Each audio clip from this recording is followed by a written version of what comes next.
完全是意料之中的回答。蓝忘机不愿让魏无羡看到他的失态，猛地站起身，转向窗边，沉默不语。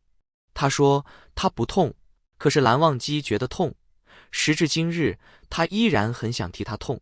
魏无羡见蓝忘机神色有异，有一点心慌，走到他身边，陪笑道：蓝湛，你还没同我讲完。你方才说花城身体变得透明，但是他们最后仍然结为了道侣。蓝忘机压下满心剜肝刺骨的心疼，转回头看着魏无羡，湖光山色都倒映在他眼里。这个人是他年少的爱恋，一生的执迷。蓝忘机看着他，温柔地说：魏婴，天下无不散之宴席，但我永远不会离开你。什么？花城只消失1年，便回到了谢莲身边，因为他消失前曾向谢莲许诺。蓝忘机的眼里有金色的波光摇曳。天下无不散之宴席，但我永远不会离开你。魏无羡觉得蓝忘机所有的话都像是对他说的。在云深不知处的玉兰树下，在尽是暖意融融的烛光里，这些话蓝忘机仿佛都为他读过。这可真是要了我的命了。魏无羡的心砰砰乱跳着，情不自禁地向蓝忘机靠近，近到那汪跃动着金色波光的泉水，快把自己沉溺进去。突然船身狠狠摇晃了一下，魏无羡身体向后倒去，蓝忘机及时揽住了他。外头响起艄公的叫骂声，好像是有别的船撞到了他们的船。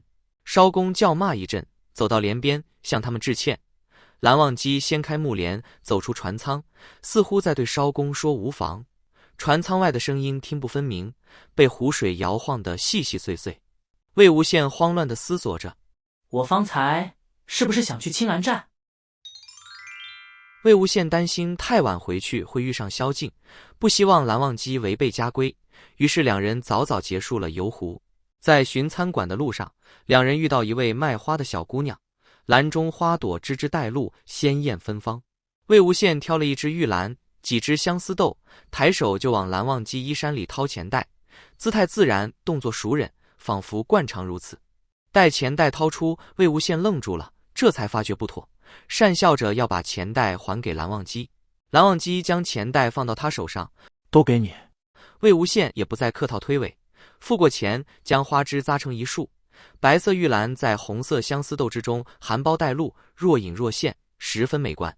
送给你的。蓝忘机接过花束，轻轻嗯了一声。魏无羡不再问蓝忘机为何变了，为何会收下自己送的花，只为小心思得逞，暗自窃喜。步履也变得更加轻快，一上一下抛着蓝忘机的钱袋碗。这是一只浅蓝色的钱袋，被主人保管得十分精心。钱袋的布料是好布料，丝线是好丝线，只是绣样蜷缩成白色的一团，看不出是何物。魏无羡问道：蓝湛，这上面绣的是什么？卷云纹。魏无羡愣了一下，违心夸赞：还挺别致的。有特点，有特色，绣着钱包的人手还挺巧。蓝忘机淡笑不语。吃过饭，两人踏上归途。蓝忘机为魏无羡套上防风大氅，魏无羡亦不再纠结于蓝忘机给他穿衣服。去程逆风，回程顺风。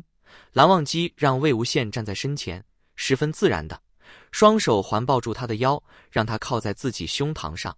檀香味将魏无羡笼得密密实实。魏无羡又听到了自己鼓噪的心跳声，手不受控制地移动起来，却在即将触碰到蓝忘机的瞬间又缩了回去，想去牵他又不敢牵他。魏无羡知道蓝忘机对自己应该是颇为看重，有所不同的，但终归不敢揣测这看重究竟有多重，不同又是不是真是他以为的那种不同。魏无羡从未经历过这种手忙脚乱的心情，生怕只是他一个人在想入非非，一厢情愿，自信过头。到底要不要去牵他的手？牵一下吧，如果蓝湛躲开了，就假装是不小心碰到的。蓝湛应该是不会躲开的，他白日里就在对我动手动脚。等等，动手动脚这个词用在蓝湛身上实在是太奇怪了。魏无羡把蓝忘机今日背他回净室，给他上药按摩，为他系腰带，牵他出书寺的种种动作，颠过来倒过去的琢磨。蓝忘机每一个神情，每一句话都翻来覆去的回味，最终得出结论：假装不小心碰到，碰一下就挪开，只碰一下就好。于是魏无羡的手一寸一寸往下挪动，耳边的风声停止了，他的呼吸也停止了。魏无羡的指尖轻轻触到了蓝忘机的手，他摸到了一件坚硬光滑的事物。魏无羡捧起蓝忘机的手，捧到眼前，问道：“这是什么？”魏无羡摸到的是他在百凤山送给蓝忘机的那只戒指，纯白温润，色泽柔和。蓝忘机轻声道：“戒指，你送我的。”魏无羡奇道：“我送你的，那还不错嘛。看来我在姑苏兰氏也不算白吃白喝。”此刻魏无羡又忘了方才犹豫不决不敢牵手的忐忑，握住蓝忘机的手，仔细参详那枚戒指。忘机情，魏无羡道：“还有什么？头发。”魏无羡已经感知到了，那是蓝忘机和他自己的头发。他原本想说结发，话到嘴边改成了头发。是，你和我的头发。蓝忘机也想说结发，但怕吓到他。魏无羡想，我送给蓝湛的东西怎么这么暧昧？难道未来那个自己也在偷偷的喜欢着蓝湛？也对，蓝湛这么好，很难不喜欢上他。魏无羡想着，转回头又看了看蓝忘机，真俊，怎么会有蓝湛这么俊的人？眉毛、眼睛、鼻子、嘴唇，无一处不俊，合在一块也俊。蓝湛真是太好看了，太好看了。魏无羡发觉蓝忘机的手已经极其自然地反握住他的手，放在自己腰间，心里隐秘一般甜。魏无羡觉得有一只小雏鹰扑腾着翅膀，飞得越来越高，越来越高。竟是蓝湛。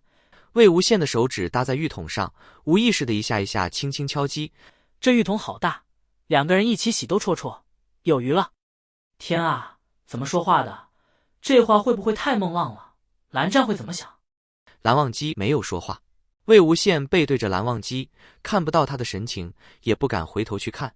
他咽了口口水，补救道：“蓝湛，你先洗吧。”蓝忘机轻声道：“我先洗。”魏无羡急道：“是，你先洗，我先出去了。”然后一溜烟逃走了。很快，蓝忘机洗完出来了。出乎意料的，他未换寝衣，仍然穿戴整齐，一身规整的蓝氏夹袍，头上端正地佩戴着抹额。蓝湛不管穿什么，都该死的好看。我洗好了。蓝忘机低声道：“魏婴，你去洗吧。”魏无羡又一溜烟地逃到浴间去了。咕噜噜，咕噜噜。魏无羡把脸埋进水里，吐了一连串的泡泡。我和蓝湛，如果猜对了，那就；如果猜错了，那就真的太尴尬了。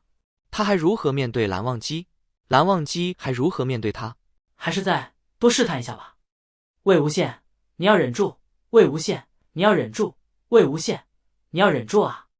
魏无羡心绪难平，浑浑噩噩的出来，才发现自己并未同蓝忘机一般穿戴整齐，只是穿了一件蓝忘机为他备好的崭新中衣，随意披了一件今天穿过的青色外袍。好像还是蓝湛的外袍。魏无羡瞬间窘了。蓝忘机走了过来，他走过来了。魏无羡，你要忍住啊！蓝忘机直接越过了他。魏无羡松了一口气，又十分的失落。转过身，一张巨大的白色浴巾从天而降，将他毛茸茸的脑袋包裹起来。